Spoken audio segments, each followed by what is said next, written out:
All right, welcome to volume one of our brand new YouTube series. Why did this flop? I am Kyle, joined as always by my co-host JD.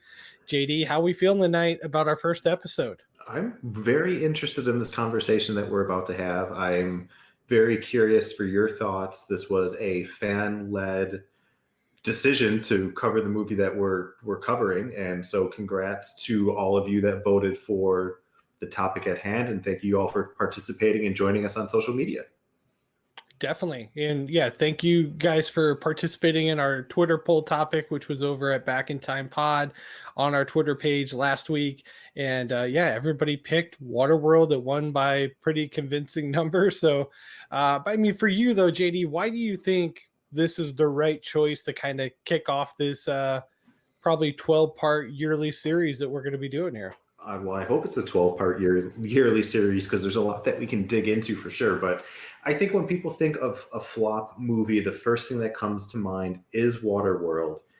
And I think a big part of that is just the numbers of what went into this budget, what went into covering losses of this budget, and what happened on set and delays, and then what they brought back. I mean, their opening weekend against their budget was just horrendous.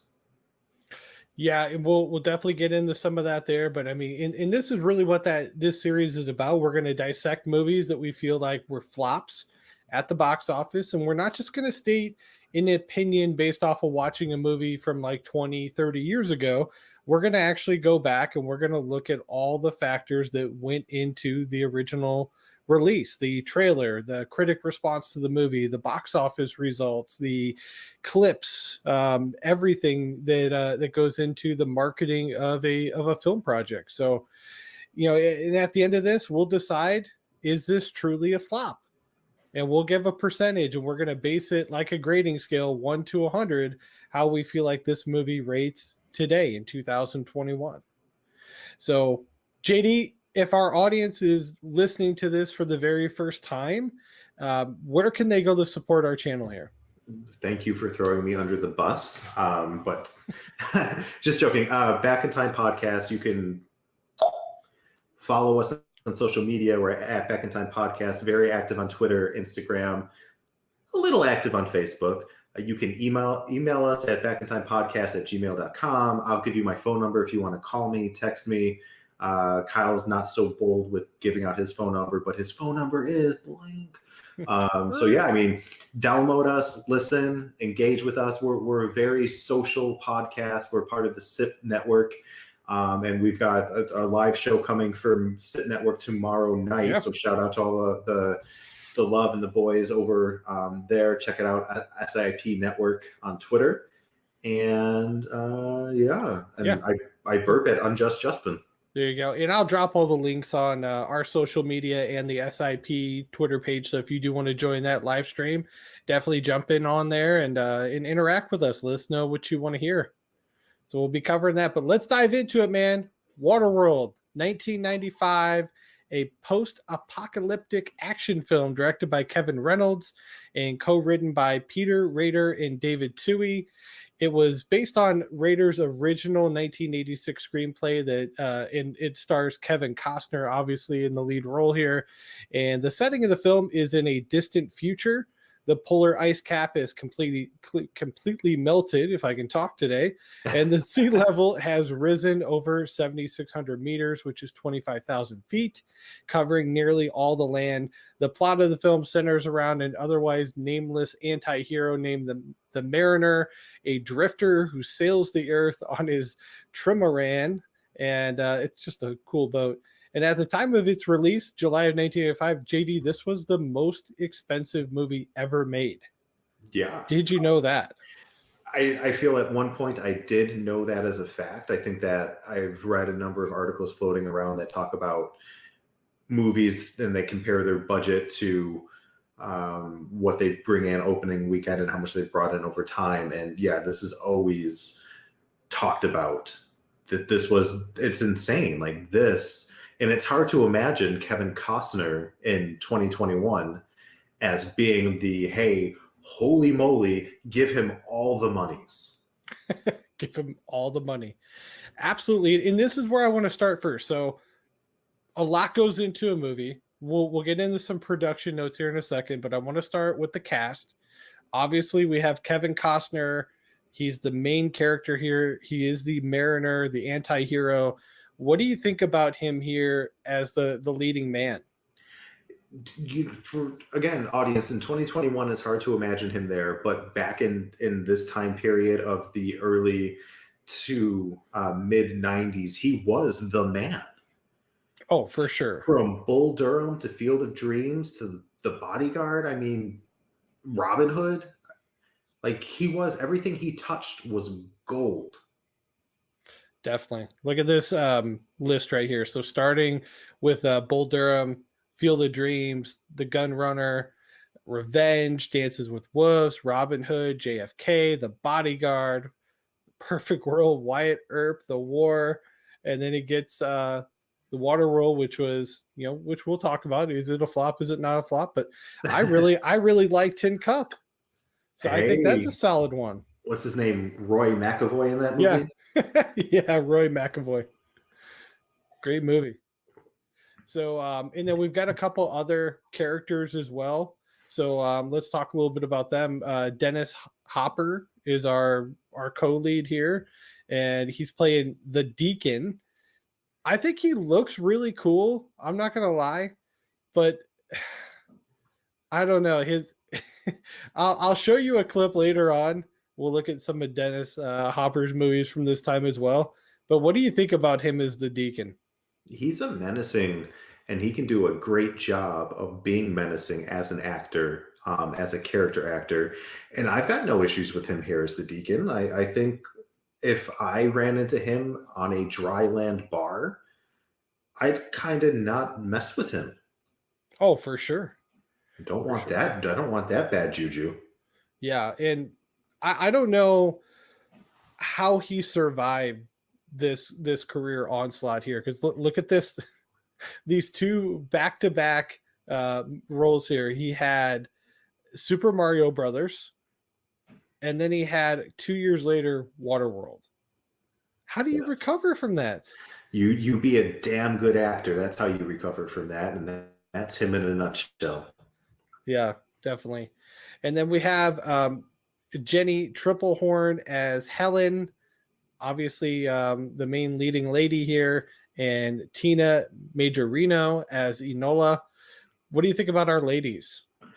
Well, you have a special place in my heart. Vote for Pedro.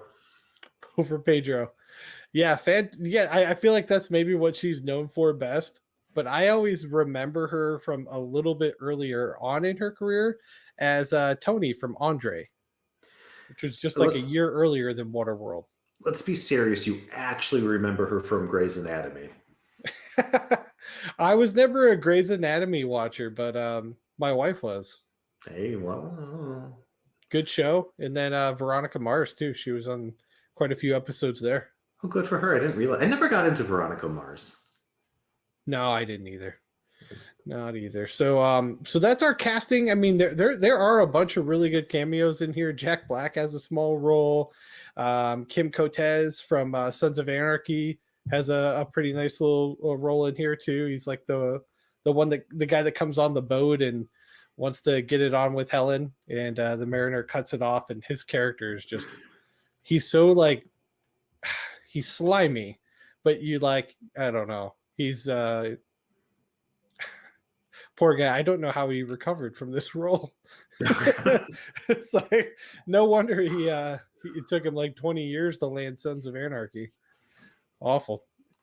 But now here's a couple production notes as we kind of dive into, what possibly went wrong here. So one of the first things here is Costner started to get a bit of a nickname during the making of this movie, and they were calling him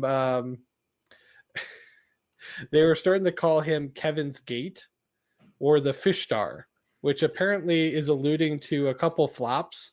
And one of the movies was Heaven's Gate, and then Ishtar. I don't know if you've ever watched those movies, but I mean, just kind of like, and then some of the production too. Like, so it initially started with $100 million budget, And then by mid 94, it went up to 135, and then eventually it went to 175.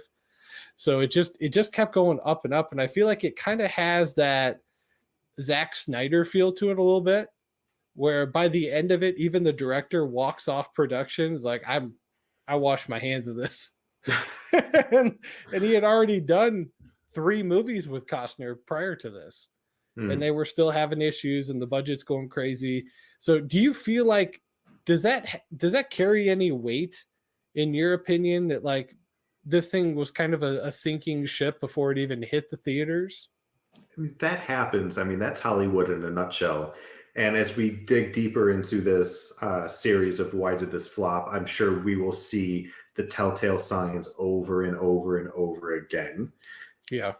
And it's just, I mean, the fact that anyone recovered from this movie is a testament to what the 90s were, which I don't think necessarily exists anymore in 2021. Yeah. One of the people that tried to warn them beforehand was Spielberg. He warned Costner and Reynolds not to film on open water because of all the difficulties he had had making Jaws, and they did not listen to him. And eventually a hurricane came through and destroyed the entire multi-million-dollar set. So he's like, hate to say I told you so, but I mean, maybe listen to the guy that made E.T. and Jaws and Jurassic Park. I don't know. If Steven Spielberg called me right now, and I know, Steve-O, that you're listening, right? And you're live watching, and if he was like, "Hey, change your shirt right now," I'd be like, "Yes, sir." Yeah, gray, yellow, white. What do you want? How do you not listen to advice from the just prolific visionary of the 80s and the 90s? Like, this is it. Yeah, I agree 100%. As I'm a little early with the trailer here, trying to cue it up. Rookie mistake. But here's what I think we should do. Let's watch the trailer. Let's try to put ourselves into like our 10-year-old sneakers, and let's see if we would want to go see this movie. Hell yeah. All right, here we go. Let's do it.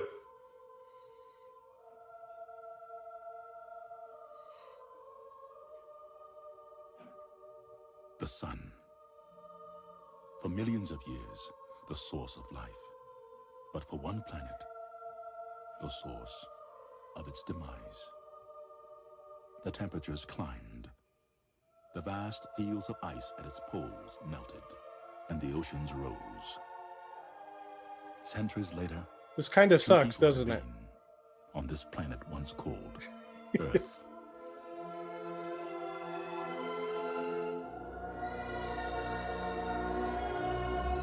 Among them, a man who still searches, a woman who still hopes, and a small child who carries the secret to a new beginning. Is this James Earl Jones? In this place they know only as Waterworld. It kind of sounds like him. I know. A brilliant name, too. Known only as Waterworld. Right. Man.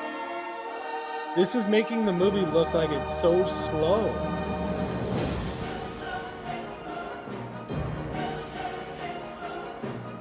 Here we go. Now it's picking up. Now we see the Mad Max vibes.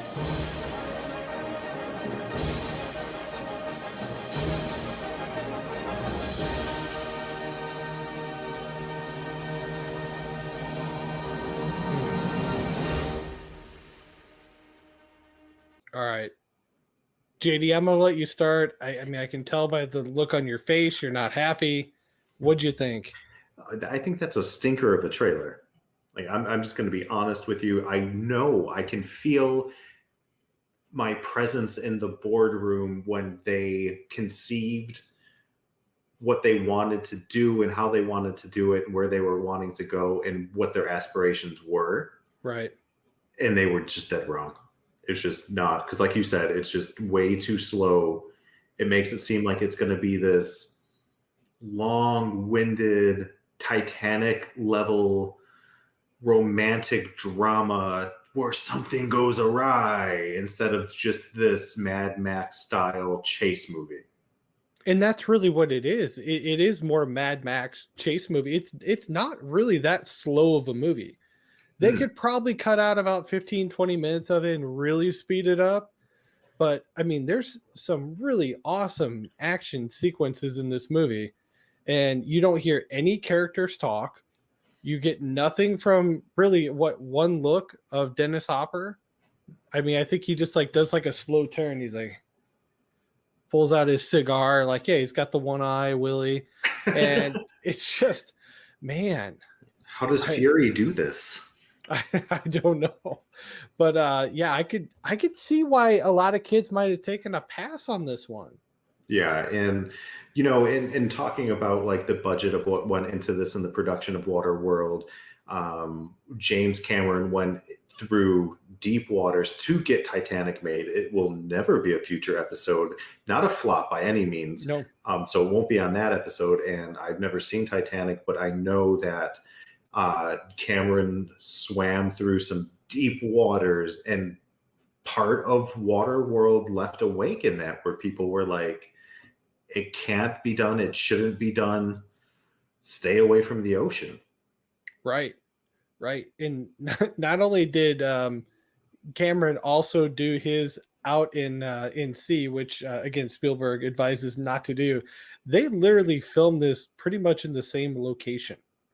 Was it really? Yeah, it's located off the Pacific Ocean, off the coast of Hawaii. Interesting. So yeah, large artificial seawater enclosure. So yeah, it's just I don't know where it went wrong, but this trailer, like I said, was not strong at all. I don't think this gets you really excited. If they would have cut out the first minute and a half and just had that last like 45 seconds, I probably would have been like, yeah, this looks good. But I mean, let your stars talk on your trailer. What are you doing? Okay, so I will play devil's advocate with you a little bit there, because when you compare it to, again, they took so much from Mad Max and integrated it into Waterworld. But if you had never seen a Mad Max movie and then you saw Fury Road for the first time, you were completely sold on the world. And they didn't do any world building. They just dropped him, and then he gets captured. Right. And he has little to no lines throughout the whole movie. He grunts. Like it's Furiosa that like steals the show with her performance, and and she obviously is a co-lead, but Tom Hardy does little, next to nothing in terms of acting in that movie, and in that trailer presents, nothing worthwhile either. Okay. Well, before the movie comes out, of course, you have the critics are talking about the movie. They're writing up their newspaper articles on it, the day or two before it hits the theaters going on the weekend. Let's take a look at Rotten Tomatoes and see what kind of response we were getting here. So we're looking at not very good. 46% on the tomato meter, and the audience score at 43. So you should have done a live action of me trying to predict what the scores was, because I was going to say 39 to 37. 39, 37. Okay. That's not bad. Pretty good guess there. Now, with the top, and I want to go through some of the top critics here and hear from people we know were actually writing articles back then. Here we go. So Kenneth Turan of the Los Angeles Times said actually was positive, gave it 3 out of 5 stars. Not bad. A moderately successful guys movie with both weak and strong elements, where lots of things are brilliantly blown up and few things make any kind of sense. Yeah, typical action movie, right? I mean, I love that. I think Kenneth does a great job of sort of capturing what an action movie is, because if you're surrounded by shit that is blowing up, chances are you have no idea what's going on. Right. Yep. No, 100% agree. And then, I definitely want to hear from Ebert. I'm not seeing him on here. Let me get to the next page here.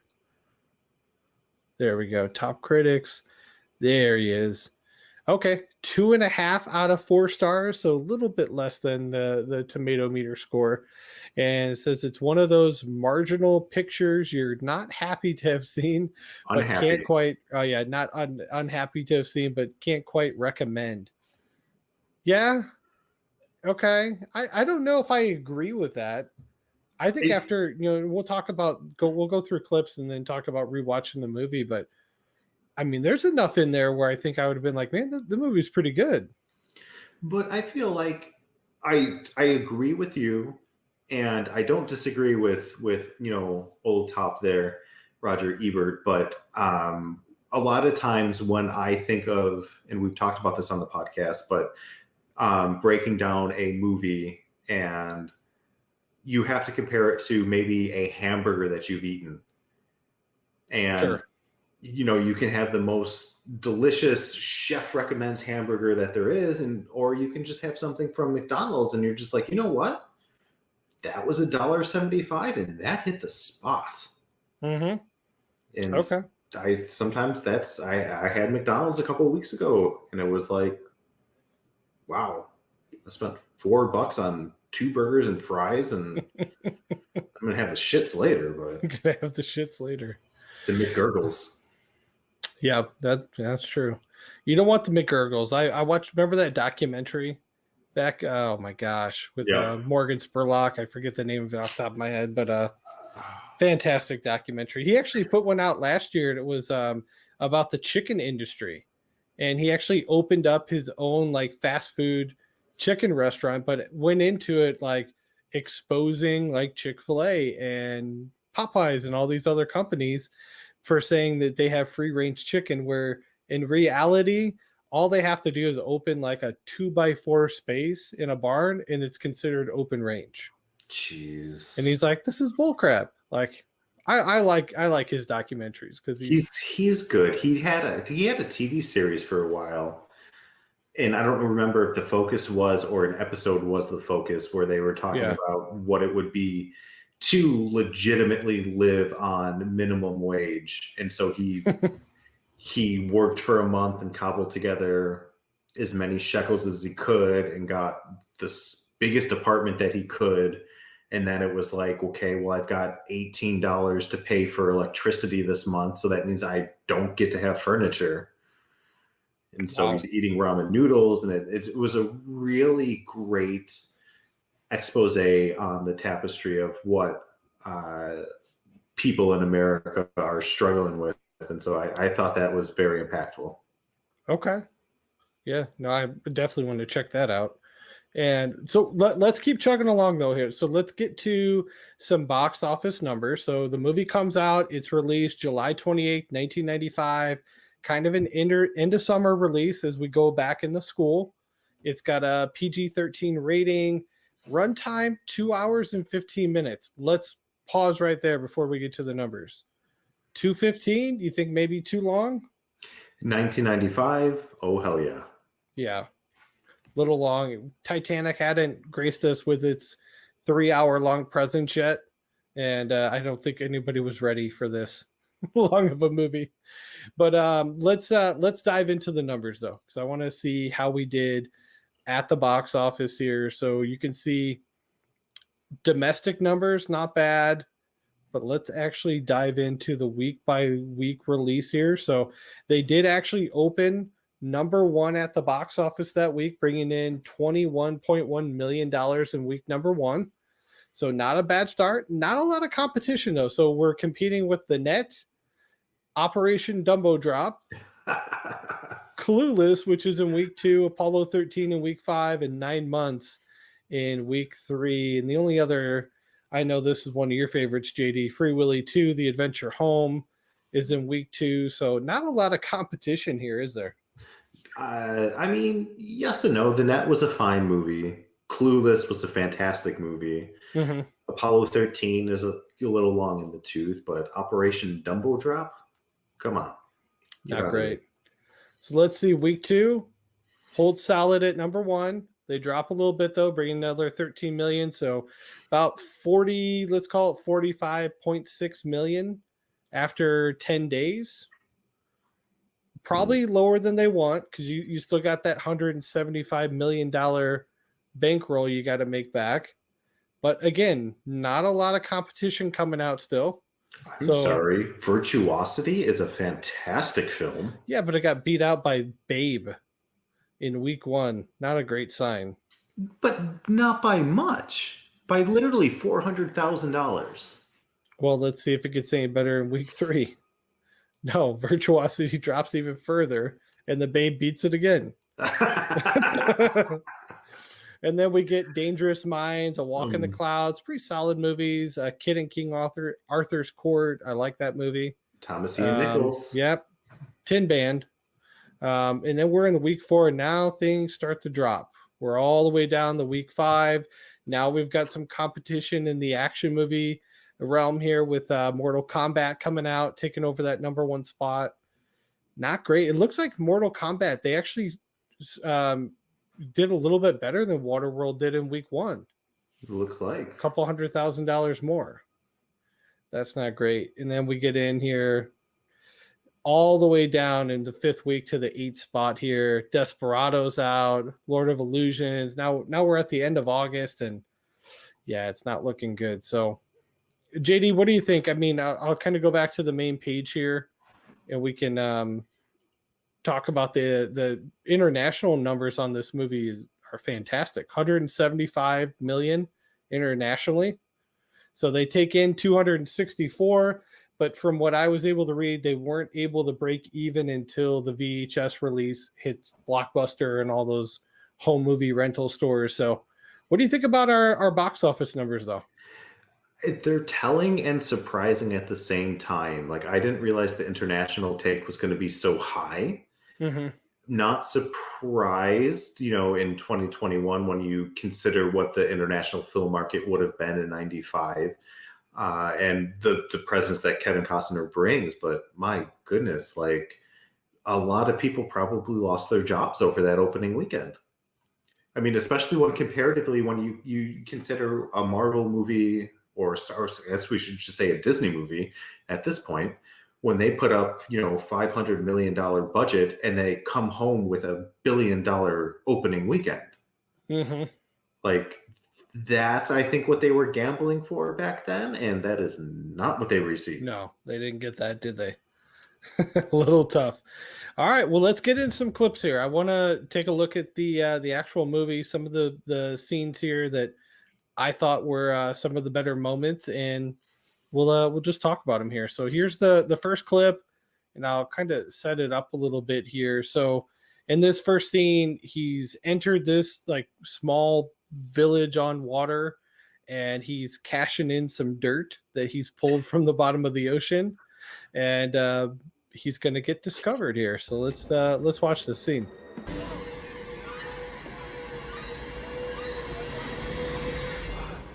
Gills.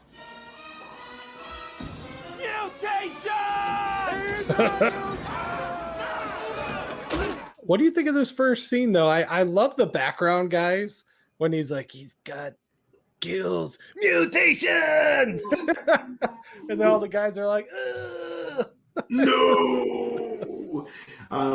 So I'm with 2 thoughts. One is like a pop culture thought, and just, again, the Mad Max, everything that goes down, like the Blood Boys and Fury Road and everything like that, is just kind of the same type of relationship. But there's a novel by Kurt Vonnegut called Galapagos, where it's a boat of tourists gets stranded in the Galapagos Island, and there's a nuclear bomb that goes off in Argentina.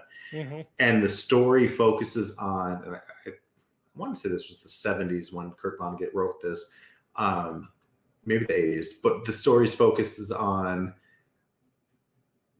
the bridge between what Charles Darwin said and predicted for what evolution and adaptability is for humans. And it talks about the generations of people surviving on this island. And at the end, a woman births a child that has essentially has gills and dolphin-like skin, because that's the only way that humans can adapt to surviving in this type of ecosphere, is they need to have these elements. Right. And so, like, I don't know, it's kind of nerdy, but like and I don't know if it's intentional, but there's parallels between that novel and this movie with the mutation. So great. All right, well, let's get to clip 2. So in this one, we're going to see that Mariner has now been captured, and he's set to be recycled, which is in 2,500, is basically like an execution where they just dump him in this like mucky yellow weird stuff. And let's watch this whole sequence here. This is also where the action really starts to pick up, which I love.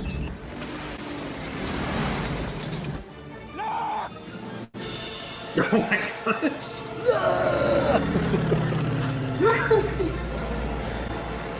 Why does everybody have a cigarette? How do they have cigarettes? Where are they getting the paper? I don't know.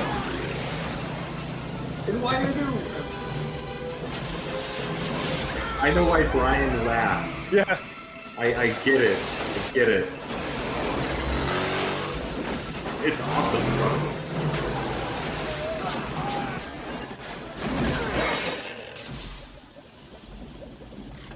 That guy right there is such a great character actor. I love him in this.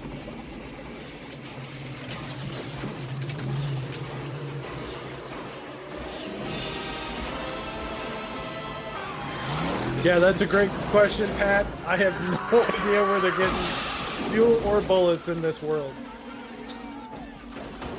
Insane. Can you have mud without dirt? If dirt is a commodity, where the hell are they getting that from? I don't know. So, watching it today, I thought the scene was better than when I watched it with you. Maybe I was riding high off of my just excitement to watch the movie, but yeah, a little corny now that I'm kind of looking back at it here. Well, I think that it's telling to the fact that this is still a stunt show that occurs at Universal Studios, at least internationally. Yeah, I think it just got removed from Orlando maybe last year or the year before, but I mean it ran for 25 plus years. It in Universal Studios, the Waterworld stunt show ran longer than Back to the Future and E.T. Yeah, check this out. I had this queued up in case we talked about it. It's a hell of a set. Yeah, check this out. This is pretty cool. Oh. That's fun. That is fun. I can definitely see why this did as well as it did for so many years. Mm-hmm. I actually read that there were a couple like professional wrestlers that were working for a company out of Orlando then, and they were part of the stunt team for this, like on the side. They would do these live shows. And I know one of them was Christopher Daniels, who's a pretty well-known guy in the business. So I could only assume Buff Bagwell was cashing some paychecks as well. Buff's doing just toppling off the top into the water with his top hat. He's like, things could be worse. Oh gosh, Buff is the stuff. All right, so clip 3 here. They're now trying to make the escape here from this little village, and as they do, Mariner is gonna try and take out some of these, like, what are we calling these guys? Pirates? The smokers? Yeah, smokers, pirates. Like, what are they in 2,500? They're listed as smokers on. I guess we'll just call them smokers. Hey, smoke them if you got them. They do smoke them though. Yeah, So- hell yeah. Okay, here we go. Stop! Look at me! Stop! Okay! So many cool, like, practical effects though, aren't there? Oh yeah, the stunts, everything, like the set design. Like, look at all of this. This is beautiful. Even the contraption that he's doing, he's like rigging up this boat. And this oh gosh. Look at So there he is, smoking away. What, this won an Academy Award for sound design? I believe it did, yeah. so nimble. Here's the next guy they shoot.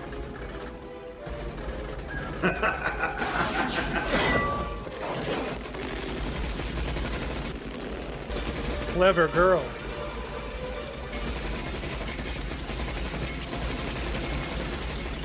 Answer me this, somebody. Why is that boat still firing?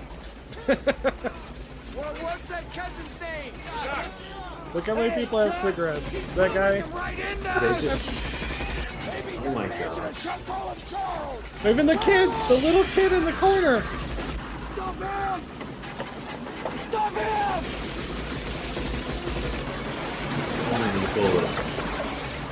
So much ammunition to just. Oh god, they just got shredded. Yep. Adios, cousins. Yeah. Jeez. Heck of an explosion, but like, we really had to have like an 8-year-old kid in the back waving the flags with a cigarette in his hand. Yeah. Yes. Yeah. I mean, in 1995, chances were that 8-year-old kid probably started smoking. Yeah. Yeah, that's a tough one there. So, all right, well, let's keep moving on. So in this clip number 4, it says Deacon has lost his eye and he's trying to get a new one made for him. Let's take a. There, all done. Now, there may be some small problem in depth perception. Oh boy.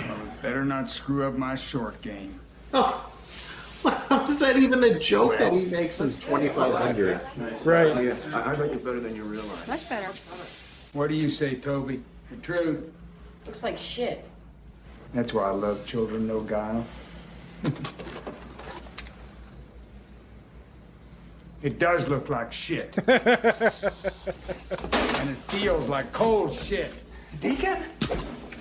I'm Sorry. I didn't know it's... Oh, that's fantastic. Oh my gosh, some Guardians of the Galaxy level prop Yeah. comedy there.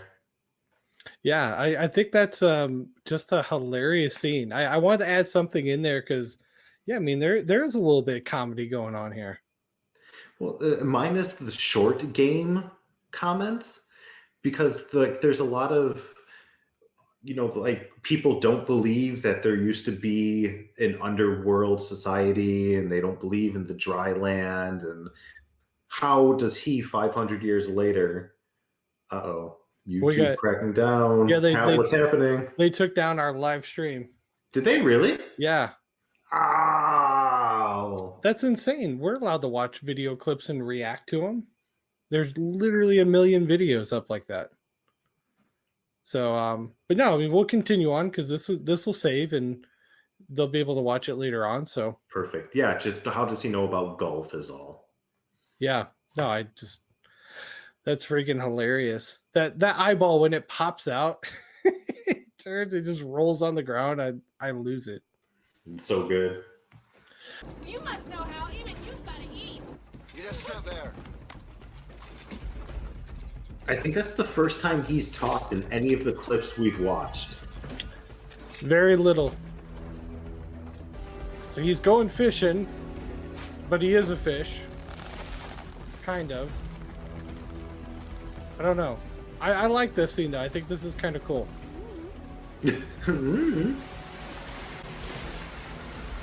She could be drinking whole milk for all we know. Right.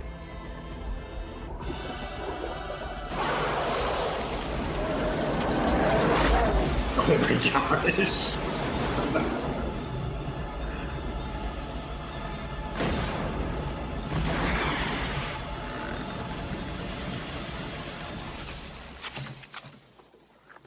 Happy now. They're just yeah, we're good.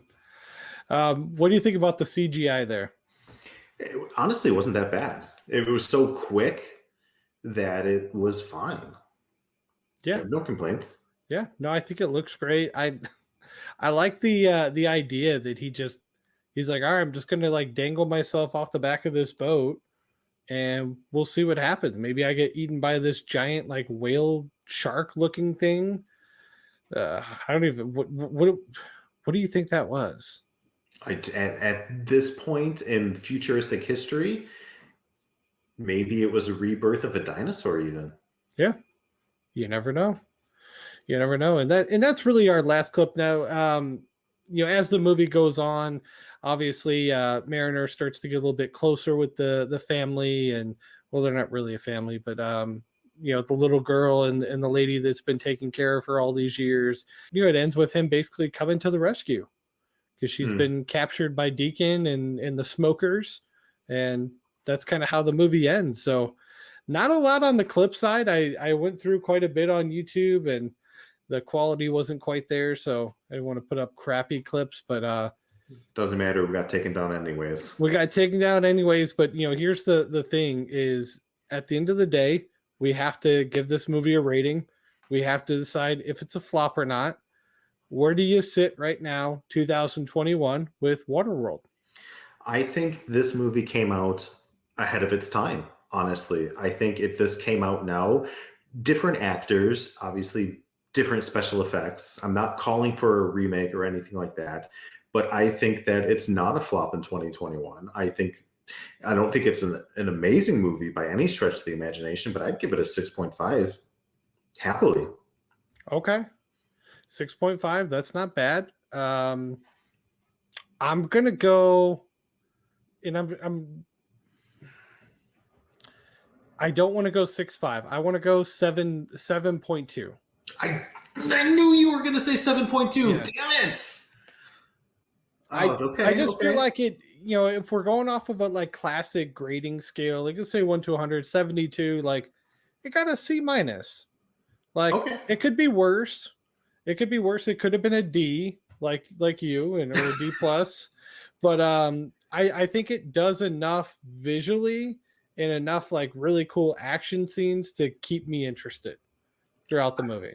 I agree. I don't disagree with you. Obviously, we've got a 7-point difference, so we're very close to one another. But I think this movie, not as where it stands, but what it could be released in 2021, makes its budget back. I don't think it's a flop.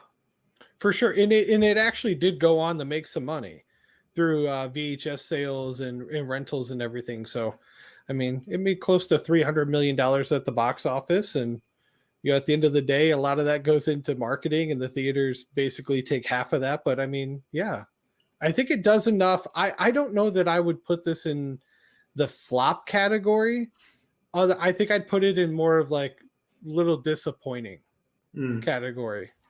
Again, I think it all comes down to when it came out. It was a perfect storm of disasters, no pun intended for the hurricane that destroyed sets. Right.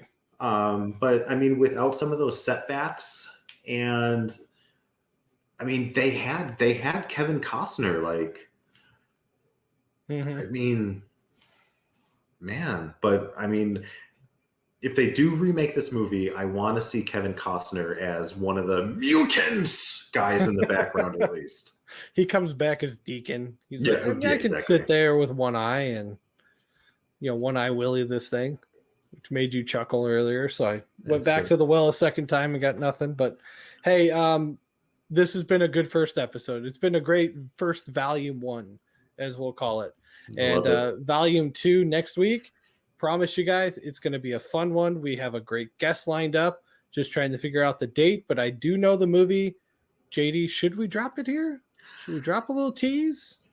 I think, didn't you already? I dropped a little something, but a little tease. It's a movie that I have you seen it by this point, or you said you watched it, right? I watched it not too long ago with my son. I showed him the movie.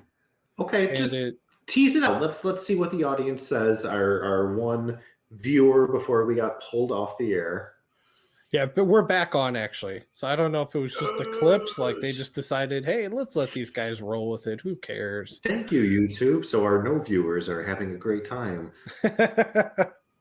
We get viewers later on. It'll be all right. So yeah, let's go ahead. So here's the teaser for you guys.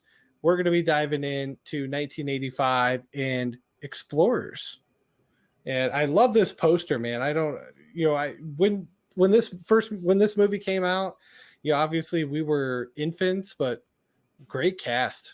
Look at this cast here: Ethan Hawke, River Phoenix, Jason Preston, Bradley Gregg, Danny Nucci. I mean, come on. Yeah, this will be an interesting episode. And like Kyle says, we've got a potential guest who I know is a champion. Oh yeah, for all things 80s. Yeah. I won't say too much. A longtime friend of the podcast, and we're both big supporters of everything this person does. And maybe you buy his book. I don't know. Yeah, there you go. Buy his book, support him. So we'll drop all that stuff on the social medias next month. But tell everybody about the end of our month here, because we've got a couple more shows coming up in the month of February, and we've got some good stuff lined up here. We do. We absolutely do. So if you have not checked out our live stream teaser episode for the movie that we're covering, we get a surprise guest who's joining us in West Jones. Literally surprised me. I had no idea he was going to be the guest of the month, and Kyle brought him on. And he was dapper as always in his robe. And we're covering Teenage Mutant Ninja Turtles Part 2. We'll be diving into the cartoon, episodes 1 and 2, I believe. And it's going to be an excellent February. So, and then let's rock and roll and engage with us and let us know. Wes was in our archives, Teenage Mutant Ninja Turtles Part 1, guesting Wes as well. So, good stuff. Yeah, so check that out. Make sure you subscribe right here on YouTube. The link is down below. And then leave us a comment. Let us know what you guys want us to take a look at in the future. What other big flops are out there? Should we be looking at Stealth? Should we be taking a deeper dive in the Super Mario Brothers, as I believe you call it, JD? So that's all coming up. But yeah, check out the podcast, Back in Time Podcast, and subscribe. But for now, we're out of here. That's a wrap on episode 1.